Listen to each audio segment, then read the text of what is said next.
Está no ar mais um programa Giro do Estilo, com a apresentação de Gisele Ribeiro. Olá a todos, sejam muito bem-vindos. No programa de hoje nós vamos conversar sobre otorrinolaringologia e urologia. Primeiramente vamos conversar aqui com a doutora Andressa Vinha. Seja muito bem-vinda, doutora Andressa. Ela é especialista em otorrino. Seja muito bem-vinda e conta um pouquinho pra gente sobre a sua trajetória profissional e um pouquinho também sobre a clínica. Agradeço o convite, é um prazer. Essa clínica, ela surgiu inicialmente entre eu e um outro urologista, que é o meu esposo. Então, a gente abriu um consultório inicialmente para atender junto, ter esse contato e essa questão profissional juntos. Só que logo depois, com a vinda da doutora Jéssica para Divinópolis, a gente começou a trabalhar juntas e ela veio também atender aqui com a gente. E o doutor André veio mais ou menos na mesma época, que é por acaso um amigo meu de infância também, é urologista, tem a mesma especialidade do doutor Alexandre, e a gente achou que ficava muito interessante você ter 2 otorrinos e 2 urologistas, até porque quando um não está disponível, o outro está, a gente consegue com isso dar uma atenção melhor para o paciente. Ai, muito bacana. E já tem quanto tempo que vocês estão Já nessa tem 12 trajetória? anos. Uau, 12 anos, que 12 bacana. anos, isso. E daqui a pouquinho a gente vai ter a oportunidade de falar com alguns deles aqui. Conta um pouquinho pra gente também quais são hoje as queixas mais comuns e o que elas revelam sobre os nossos hábitos de vida, doutora Andressa? Então, a otorrino, ela é uma especialidade que trata ouvido, nariz e garganta.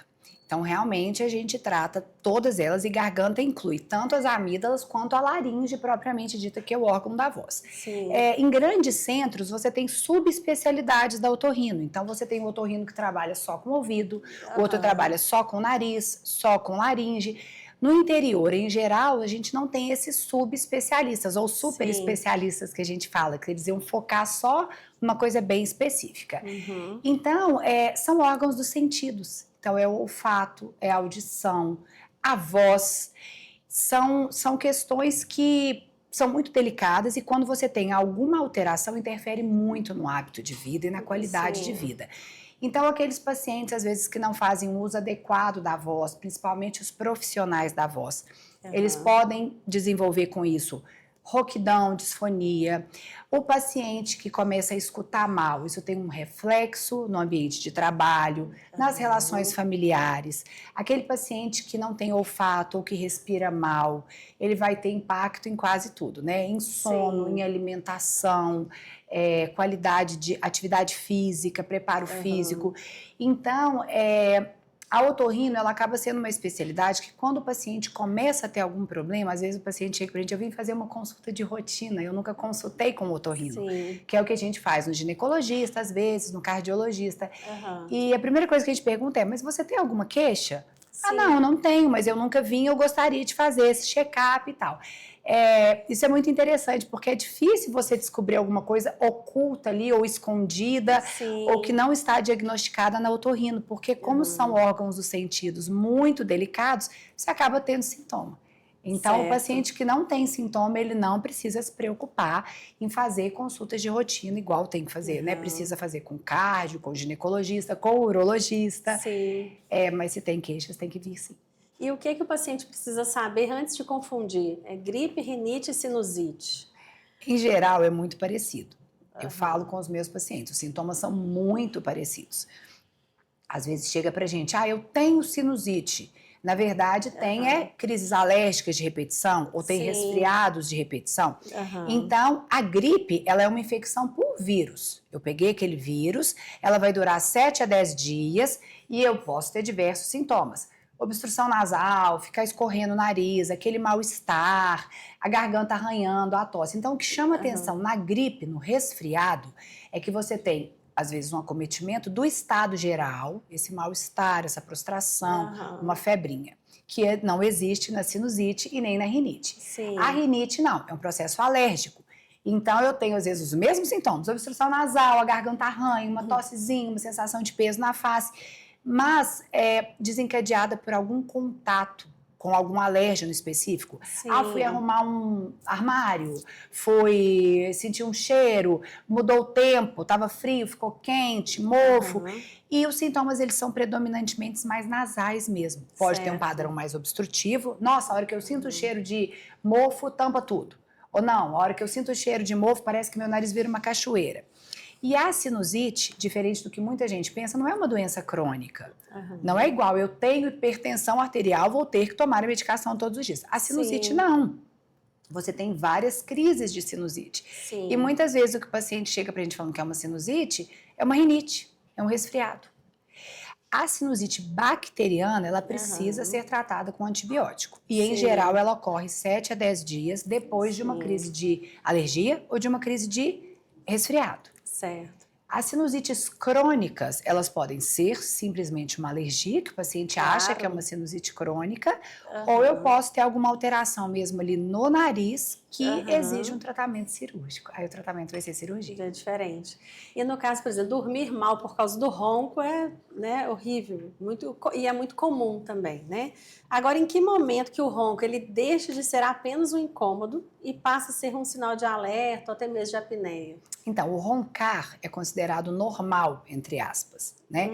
E eu fico rindo porque às vezes fala assim, ele ronca, vem às vezes o marido e a mulher. Aí eu pergunto, você ronca? Aí a esposa fala, ronca? Ele fala, não, eu não ronco, então você ronca mais do que eu. Como se fosse uma ofensa, né, o ronco. E na verdade não é. O roncar nunca é normal. Você roncar só o dia que você bebeu, ou o dia que tomou uma medicação, né, para dormir. Ou, não, eu só ronco quando eu fico de barriga para cima, ou só o dia que eu tô muito cansado. Ok, sem problemas. Agora, aquele paciente que ronca todos os dias, independente da posição, independente de ter tomado alguma coisa ou não, estar cansado ou não, isso não é normal e precisa ser investigado. Porque o ronco, em geral, ele está associado à apneia. Pode ter o paciente que tem só o ronco, mas em geral ele está associado à apneia. E o que é interessante é que às vezes a apneia vem sem o ronco. E esse é um pouquinho mais difícil da gente diagnosticar. Em geral a gente consegue diagnosticar porque o paciente às vezes vem relatando, olha, não necessariamente no otorrino. Ele fala, eu tenho dormido teoricamente bem e não acordo descansado, durante o dia eu fico muito cansada, não estou rendendo a mesma coisa. E aí a gente faz o exame de polissonografia, que é o exame que a gente usa para fazer o diagnóstico, e descobre que tem uma apneia. Então, assim, se está tendo um sono que a gente chama de não reparador, não está conseguindo descansar, roncando durante a noite, dormindo de boca aberta, sentindo uma obstrução nasal, precisa avaliar. E para quem não sabe quem que é a apneia, fala um pouquinho pra gente, assim, sobre ela. A gente chama de síndrome da apneia do sono. Então, muitas pessoas não sabem que a gente parar de respirar até 5 a 7 vezes por hora é normal. Então, a gente dá essas pausas respiratórias mesmo durante a noite. O que não é normal é você começar a ter pausas e o paciente pode perceber ou não.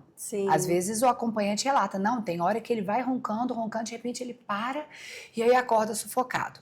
Mas muitas vezes o acompanhante, né, a pessoa que está ali do lado, o parceiro, não vai notar isso. Então são essas paradas respiratórias, mais de 5 a 7 vezes, onde eu tenho uma tentativa do paciente de respirar e ele não consegue ventilar.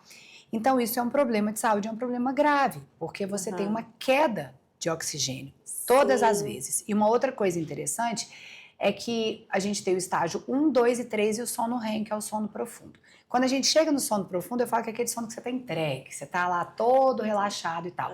E é justamente nessa hora que às vezes as apneias acontecem. E o organismo, ele é inteligente, ele te joga para o sono 3, para o sono 2. Então você não tem essa quantidade de sono profundo que você deveria ter. E aí não dorme. E o que causa isso, essa apneia? A apneia, ele tem, em geral, também a gente tem uma... é obeso, é porque engordou, é porque... Não necessariamente. Então, a gente tem as apneias que são centrais, que elas são mais raras, e as apneias periféricas. A central, o cérebro esquece de mandar o organismo respirar. Então, é um defeito ali nessa comunicação. As obstrutivas, que são as mais comuns, elas podem ser causadas por desvio de septo, tá? Amígdalas grandes... Ou ali a úvula, a região do palato, ela é caída. Pode ter um problema na base da língua, aquela base da língua, ela é muito para trás, muito posteriorizada, e aquele espaço ali, ele é estreito, poliposes nasais, e a obesidade também pode causar. Sim. Se eu ganho muita gordura nessa região, durante esse sono profundo, vai desabar e vai obstruir. Então, o paciente, a primeira coisa, ronca, tem apneia, a gente precisa fazer um exame de polissonografia, que é esse exame que vai avaliar o ronco. E fazer um exame de videonaso, que é uma filmagem do nariz e da garganta, para avaliar onde é esse ponto de obstrução. Como profissional, assim, que uso muito a voz, eu uso soro fisiológico, inalo. Tem diferença se pingar direto ou usar como uma gazinha? Não, o interessante o nasal, o interessante é você realmente usar o spray, tá? Para fazer, às vezes, umidificar a via aérea, você pode fazer a nebulização mesmo, o vapor, sim. tá? Para lubrificar. E a gente, né, a fono, existem fonos que trabalham especialmente com voz profissional. E como otorrino, a gente avalia, às vezes eu tenho que operar, tem alguma lesão, alguma coisa. Mas basicamente manter a via aérea bem hidratada, sempre, sempre, sempre. Evitar falar numa intensidade sonora, então o padrão vocal que a gente tem é um. Tem gente que fala super alto e não tem dificuldade nenhuma com isso. Eu, que não tenho um padrão de voz tão alto, tão intenso, se eu começar a querer falar muito alto, eu vou forçar. Eu tenho uma voz mais grave ou uma voz mais aguda, você vai ter que manter essa voz. Se você tentar falar mais grave ou mais agudo do que é o seu timbre normal, você vai forçar. E o que é interessante todo profissional da voz começou a sentir cansaço vocal, começa a semana bem, lá para quinta, sexta-feira, procurar o atendimento mesmo com o otorrino, e a fono, ela é a profissional que salva a gente e faz essa reabilitação pra gente. Doutora, existe uma rotina de higiene nasal mais eficaz? O soro, ele é super importante, eu falo que todo mundo deveria usar, às vezes eu brinco com o meu paciente, não quero ter cárie, não vou escovar o dente, é impossível. Então, o paciente que é alérgico, que tem rinite alérgico, que tem asma, ele precisa usar o soro nasal todos os dias. Tá? Como usar o soro? A gente tem diversas formas e diversas possibilidades aí no mercado. A gente tem a válvula pump, que é uma válvula que a gente aperta desse jeitinho e ela é mais leve. O jato contínuo, que você aperta, vai um jato maior. E de um ano para cá, mais ou menos, eu brinco, eu falo que viralizou, né? A lavagem com alto volume. Só que a lavagem com alto volume, se ela não for realizada da forma correta, ela traz mais prejuízo do que benefício. Então, a lavagem com alto volume, ela precisa ser... a pessoa tem que abaixar a cabeça, tem que ser um jato suave, não pode usar força, tá? E contínuo ali. O que a gente vê, às vezes, na prática é o pai e a mãe que quer lavar o nariz da criança a qualquer preço, pega a força, usa a força, a criança chora, joga aquilo de qualquer jeito. Isso é pior, tá? Então, assim, o jato, seja pump ou jato contínuo, é o suficiente para uma rotina, para manutenção do dia a dia. De manhã e à noite, a gente fala que a dose é empírica, não tem uma dose correta. Usar de manhã e à noite, perfeito. Tá? E deixar essas lavagens para quando tiver uma secreção muito grossa, muito espessa, mas evitar. Tá. E quais são os mitos mais difundidos sobre perda auditiva e o uso de fones de ouvido, uso de fones, né? No caso que o público precisa abandonar imediatamente? Eu acho que o principal mito que tem que ser abandonado a gente vai perdendo a audição com a idade. Isso não existe. Então, o que é fisiológico é você chegar com, por exemplo, 90 anos, 85, 90 anos, escutando normal. Qualquer perda auditiva antes dessa idade, ela não é normal. Então, às vezes chega para mim aqui com 60, 65, eu tô perdendo a audição, mas é da idade, né? Não, isso não existe. E o que acontece? Quando a pessoa vai perdendo a audição, ela vai perdendo a capacidade, a habilidade de comunicar e de raciocínio também. Então, eu escuto, eu tenho que entender o que é falado, eu tenho que processar uma resposta e te responder. Quando eu não escuto bem, isso tudo fica lento. Então, às vezes o idoso começa a ter suspeita de demência, de algum déficit cognitivo, e na verdade ele só não está escutando. Ou, fulano é muito lerdo, TDAH, é desatento. Então, assim, acho que o principal mito que a gente tem que jogar por terra é isso. Olha, ter qualquer dificuldade para escutar, precisa imediatamente procurar o diagnóstico e se tiver uma perda de audição tem que reabilitar. E aí a gente tem várias formas. Os fones de ouvido, eles só trazem malefício se o paciente escutar num volume muito alto, uma intensidade sonora muito alta. Então não tem nenhum problema em usar fones de ouvido num volume ok. Ah, sim. Tá?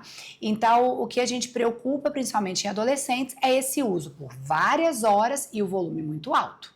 Isso é prejudicial. Entendi. Alguns pacientes que têm um pouco de alergia no ouvido, eles podem ter às vezes uma reação mesmo, uma intolerância ao uso daquele fone intracanal. Sim. Às vezes a gente aconselha usar a concha.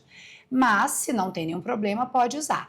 E tomar cuidado que às vezes os intracanais empurram a cera e podem causar o acúmulo de cerúmen dentro do ouvido. Por falar isso, sobre empurrar cera, o cotonete, a gente pode usar no dia a Na dia? caixinha do cotonete tem escrito assim, todo mundo pode olhar, tá? Não deve ser introduzido no canal auditivo. Tem essa frase. Então, o ouvido ele limpa sozinho. A cada 20, 25 dias, ele joga a cera fora, produz outra. E ele vai produzir a cera só nessa parte mais externa.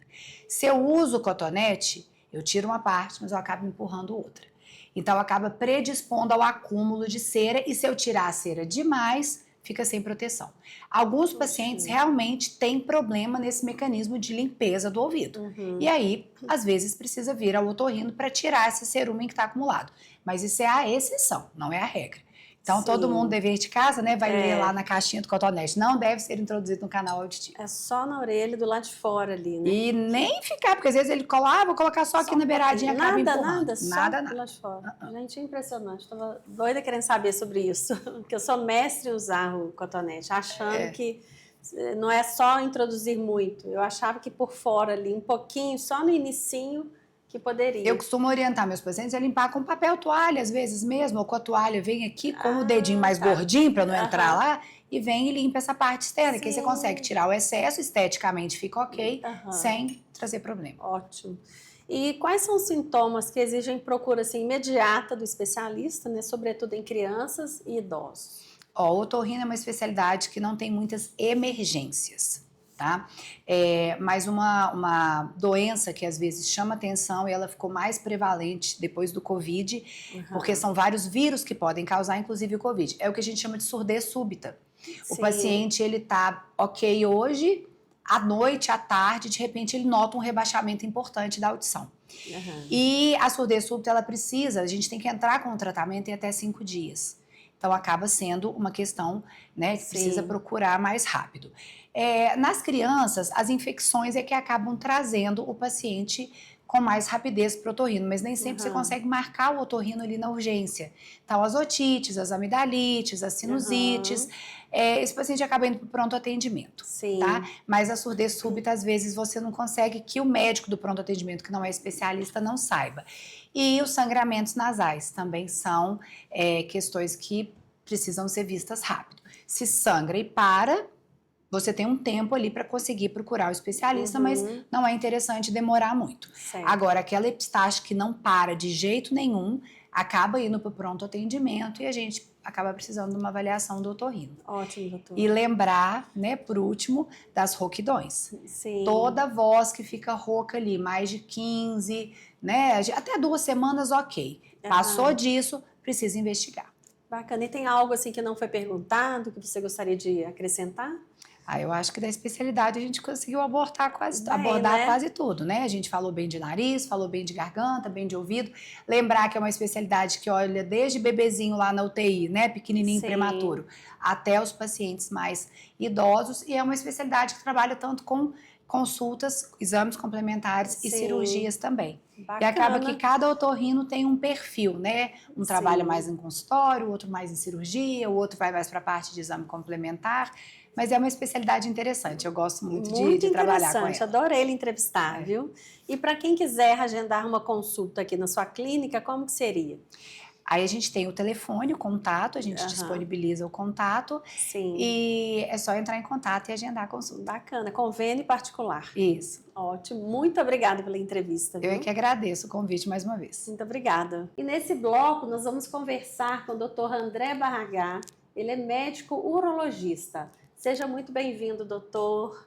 Muito obrigado, Gisele. Muito obrigado pela oportunidade de estar aqui falando com você e para o público, né, para a gente divulgar um pouco mais sobre essas informações que são tão importantes e que muitas vezes a população não tem o acesso ao conhecimento, né? Exatamente, doutor. E conta agradeço. Um pouquinho, muito obrada, é um prazer imenso estar aqui.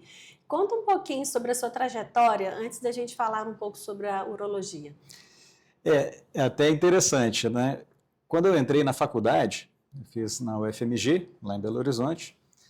Quando eu entrei na faculdade, eu não tinha a menor ideia de que eu iria fazer cirurgia, né? Achava que eu ia mais para o outro lado, aí comecei, durante os estágios da faculdade, a acompanhar cirurgia, comecei a me interessar, a gostar cada vez mais, e acabei optando pelo caminho da cirurgia. Então, na época, eu fiz a residência no Hospital da Baleia, que já era um hospital de grande volume oncológico, que é uma parte que eu pessoalmente gosto muito, essa parte de cirurgia oncológica, tanto que hoje, né, estou aqui na ACOM. Depois, não satisfeito de estar operando oncológico, eu queria ainda um pouquinho mais, que durante a faculdade eu acompanhei lá no João 23, pronto-socorro. Nossa! Então, assim, me apaixonei por aquela coisa, a lida com paciente grave, né, a lida com casos difíceis, e que eu acho que é uma coisa que ajuda muito, inclusive, do ponto de vista oncológico, porque quando fazemos cirurgias grandes abdominais, você ganha um controle, uma segurança a mais sobre um sangramento importante, a lida, tanto intraoperatória quanto pós-operatória do paciente grave. Né, isso tudo eu aprendi lá na minha residência no João 23, que depois eu fiz a residência, quando terminou a cirurgia geral, já emendei direto na residência de trauma. Eu trabalhei um tempo com isso ainda, especialmente com trauma, né, e cirurgias eletivas da parte da cirurgia geral, mas eu gostava mesmo do trauma, da confusão, né, do paciente grave. Aquilo realmente me movia. Mas depois, com o tempo, eu também comecei a sentir uma necessidade de ter uma vida mais de consultório, e eu sempre tive esse gosto pela parte da cirurgia oncológica.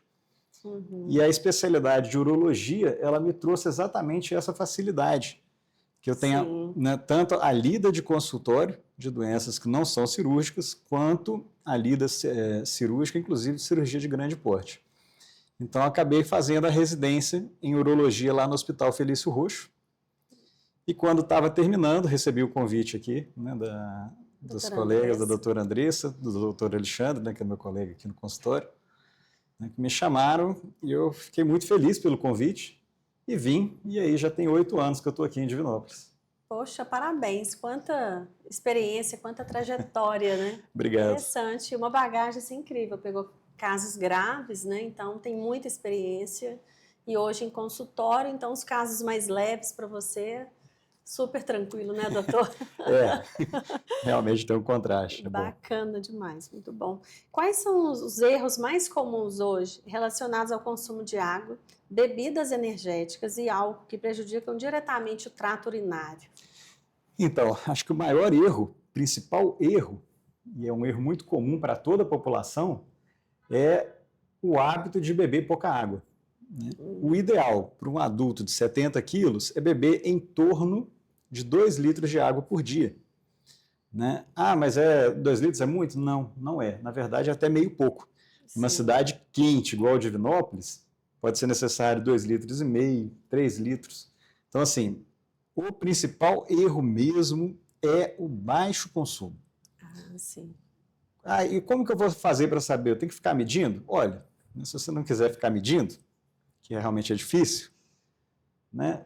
O que pode fazer? Olha para a sua urina no vaso. Se ela estiver clarinha, tá bom, você está bebendo bastante água. Começou a ficar amarela, beba mais água.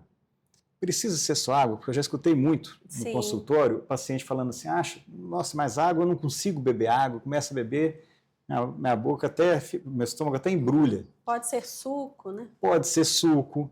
Preferência para o suco natural, porque suco de caixinha tem corante, né, tem vários produtos assim, então preferência pelo suco natural, né?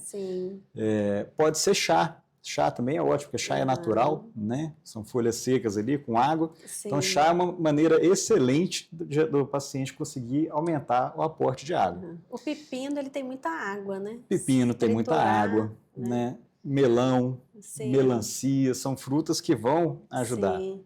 Tem uma coisa interessante. O limão, né, tem muito citrato. Então, por que é importante o citrato? O citrato, ele é um sal que tem no limão, tem nas frutas cítricas, mas tem em grande concentração no limão, e ele ajuda a prevenir a formação de cálculo. Olha, Sabe? curioso. Ele é uma substância protetora natural, né? Então, para quem já tem a predisposição, se eu Sim. colocar um pouquinho de limão na água, ou mesmo fazer uma limonada, É né, super saudável. super saudável. Gente, Além de olha. beber água, né, você está dando um fator de proteção. Prevenção. Por falar em fator Claro. de proteção, né, tem um outro problema que é muito complicado. Vixe. Refrigerante. Ai, refrigerante. Tanto Né? faz até ser zero, né, doutor? Tanto faz até ser zero, porque o maior problema, claro, primeiro que o refrigerante não é natural, né? Sim. Tudo que está ali é artificial. E a maneira de gaseificar a água, e aí nesse quesito entra até a água gasosa, se ela for gaseificada. Quando você compra uma água que ela é água natural gasosa, vem escrito assim, Sim. quer dizer que da fonte ela saiu gasosa, da natureza. Aí sim. A água gaseificada, porque tanto o refrigerante quanto a água gaseificada, quando vai fazer o processo para gaseificar, usa-se o carbonato. E o carbonato, ele é uma matéria-prima excelente para a formação de cálculo renal. Gente, aprendi isso hoje. Porque eu amo uma água com gás. Agora eu vou ficar atenta a essa observação, doutor. Claro que isso é especialmente importante para os pacientes que já têm uma predisposição à formação de cálculo. Né? Que cálculo não forma quem quer, só quem pode. Nossa, Deus. Quem já tem a predisposição tem que tomar cuidado. Então vamos ficar atentos aí às dicas do doutor. E nos últimos anos, o que houve assim, de mais inovador em cirurgias urológicas minimamente invasivas e como que isso impacta hoje o tempo de recuperação do paciente? Boa pergunta, né? Porque a urologia, dentre as especialidades cirúrgicas, hoje é a especialidade que, eu me arrisco a dizer, uma das especialidades que mais avançou nos últimos anos nessa área de cirurgia minimamente invasiva. Né? Nós estamos amplamente presentes na cirurgia robótica, né? Que é uma grande inovação dos últimos anos, e a urologia, eu me arrisco a dizer que está aí como um carro-chefe dentro da cirurgia robótica, onde ela se aplica com muita precisão. Né? E como toda cirurgia minimamente invasiva, né, você tem um melhor resultado pós-operatório no sentido de recuperação. Né? Porque são cortes menores, então com cortes menores, menos tempo de cicatrização, né, é um pós-operatório muito mais confortável para o paciente. Isso quer dizer que a cirurgia aberta tradicional tem resultados piores? Do ponto de vista de tratamento do câncer, não. Né? Mas do ponto de vista da recuperação pós-operatória, né, é outra recuperação. Certo. Outra coisa importante, que também, né, chegou de uns anos para cá, é a enucleação da próstata a laser. Porque a gente já tem há muitos anos, muito bem difundida, a ressecção endoscópica da próstata, que a gente popularmente chama de raspagem da próstata, para os casos benignos que não são câncer.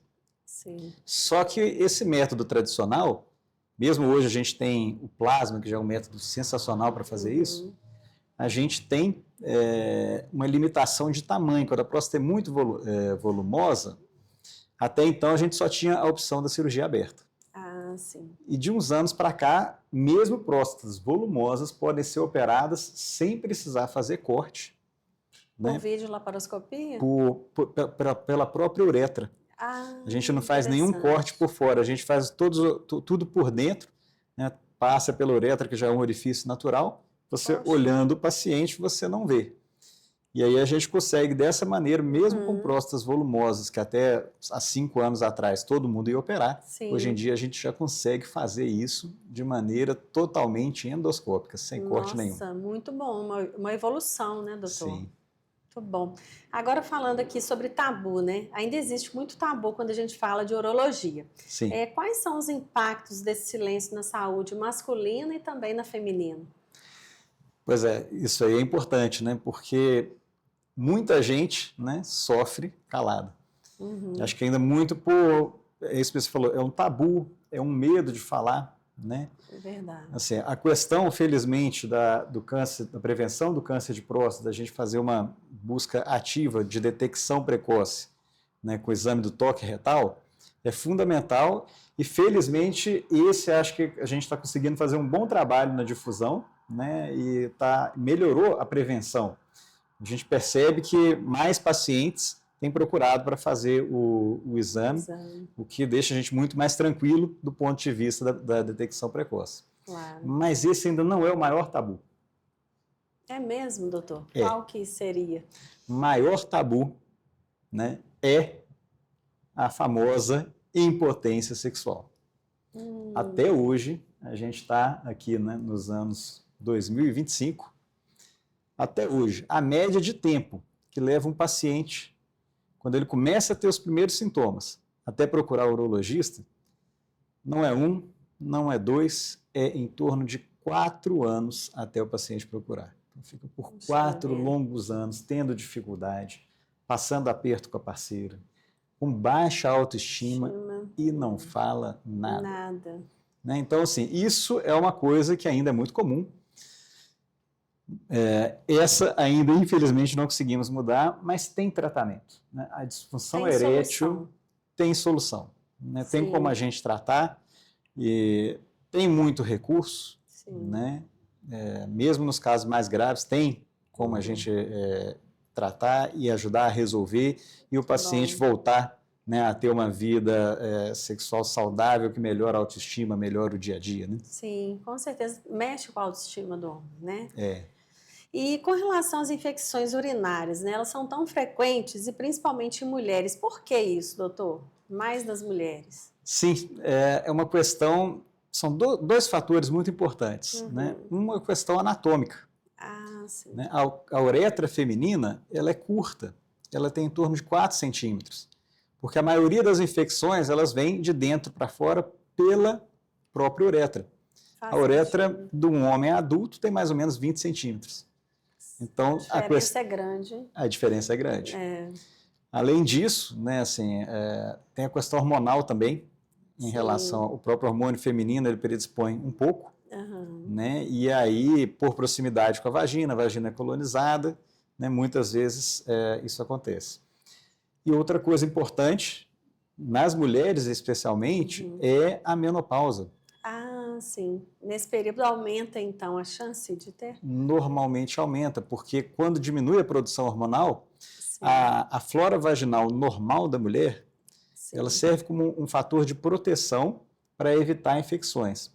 Quando a mulher chega na menopausa, a diminuição dos hormônios sexuais femininos leva a uma alteração da flora vaginal que leva a menos proteção contra a infecção. Então, é comum nesse período ter mais infecção urinária. Ter mais infecção. E como que a gente diferencia assim, um quadro simples do que aquele que pode evoluir para algo mais grave? Então, a infecção urinária mais comum, e vamos dizer assim, entre aspas, a menos perigosa, é a cistite, que a gente fala que é a infecção da bexiga, que dá aqueles sintomas de urgência, de ir correndo no banheiro, de ir toda hora no banheiro, e quando urina, né, arde, né? É como tem algo errado aí. Está errado. Isso aí é a infecção urinária comum, né? Agora, começou a ter sangramento na urina, ou começou a ter febre, já é um sinal de alerta. Né? Mais ainda, se tiver uma piora do estado geral, aquela prostração, começou a dar aquele sono, aquela dificuldade, isso aí é um sinal de que a infecção pode já estar saindo do controle. E dor também na região dos rins? Dor na região dos rins, aí sim, já é o sinal de que a infecção pode estar cometendo o rim, que é um quadro bem mais grave, que a gente chama de pielonefrite, que muitas vezes requer internação hospitalar, sabe? Eu já tive pielonefrite. Então você já sabe. Foi um caso gravíssimo, exatamente. Foi exatamente essa dor que eu senti. Eu fiquei 1 mês bebendo pouca água, então fazendo um trabalho de muitas reportagens na rua. Então foi um período que eu não parava para beber água. E eu achava assim, não vou beber porque eu vou ter que parar para ir ao banheiro. E foi um trabalho intenso durante 30 dias e foi o tempo suficiente para eu sentir uma dor insuportável que bateu assim do nada. E eu fui parar no hospital, começou a sangrar. E aí o médico falou, minha filha, quase você ia ter que fazer uma hemodiálise por causa da falta de água. Aí depois disso, Gente, eu bebo assim, não sei nem se é certo beber muito de uma vez, que é até minha dúvida. Que eu já ouvi pessoas falando, não, tem que beber de canudinho, bebe pouquinho.